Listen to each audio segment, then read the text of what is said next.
Matt Riddle, the King of Bros.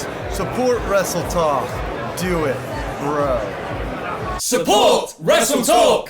Hello and welcome to the WrestleTalk News. I am Luke Owen. Matt Riddle is arguably one of the biggest and best stars on the independent wrestling scene at the moment. He's the current Evolve champion, has had some of the best matches of 2018 so far, and is one half of the awesome Chosen Bros tag team with Jeff Cobb. Riddle is a former UFC fighter and brings a unique in-ring style to wrestling, something that WWE have kept a close eye on. In fact, the rumor has been that WWE want to sign Riddle to a developmental deal in NXT, but the King of Bros partakes in some extracurricular activities that don't agree with WWE's policies. You see, Matt Riddle is a big fan of weed, so much so that he's even had a few of his UFC wins overturned because he's failed drug tests. And because he won't give up pot to sign a deal, he and WWE have never come to terms. This was brought up recently by a fan to Dave Meltzer, asking whether Riddle would ever sign with NXT or even New Japan, to which Meltzer replied, "It's all about the public and sponsors. Pot use is significant in WWE, so not signing someone because they use pot is a double standard, but the difference is nobody on the WWE roster has the history of having wins overturned. If it wasn't for weed, he'd be the biggest star in NXT or the number 2 or 3 foreigner in New Japan today." And someone who agrees with Meltzer is fellow marijuana fan Sean Waltman, who simply replied, "It has everything to do with weed." And if Riddle does ever head over to WWE, perhaps we could see a dream match between him and Daniel Bryan. However, if rumors are to be believed, we could see that match on the independent circuit as early as September. The latest word is that is when Bryan's WWE contract comes to an end, with some theories saying that the only reason the company cleared him to wrestle was to sweeten the possibility of him re-signing. And according to the Wrestling Standard, WWE are currently in the process of booking as many dream matches for Bryan as possible before his contract expires, just in case he doesn't re-sign. Although I'm not sure how that explains having 2 pay-per-view matches against Big Cass. It does, however, explain his TV matches against AJ Styles and Samoa Joe, and reforming Team Hell No to take on the Bludgeon Brothers at Extreme Rules. But it would appear that reunion won't last forever. Aside from Kane being a bit busy as the Republican nominee for Knox County, cage side seats are reporting that as of now there are no planned title changes at Extreme Rules. This of course means that AJ Styles will retain against Rusev, Dolph Ziggler will retain against Seth Rollins, Jeff Hardy will beat Shinsuke Nakamura, the Deleter of Worlds will remain tag champs if Bray Wyatt is cleared to wrestle, and Alexa Bliss and Carmella will remain their respective brands' women's champions. And of course, Brock Lesnar will still be Universal Champion because he's not on the show again. Even this guy's been to more shows than he has. It also means that Team Hell No won't be winning the SmackDown Tag Team Championships from the Bludgeon Brothers. Now, of course, all these plans could change and there could be some title switches on the show. But Wrestling Standard are also reporting that Team Hell No will not be Tag Team Champions when the night is over, adding that The Miz is set to interfere in the match and cost them the titles to set up a grudge match against Bryan at Summerslam in August. The site also claims that Miz is set to win that Summerslam match if Bryan doesn't re-sign. And if he does put pen to paper, then the two will have a longer feud. But remember, if he doesn't re-sign, we might get to see Matt Riddle versus Daniel Bryan, and I would very much like to see that match.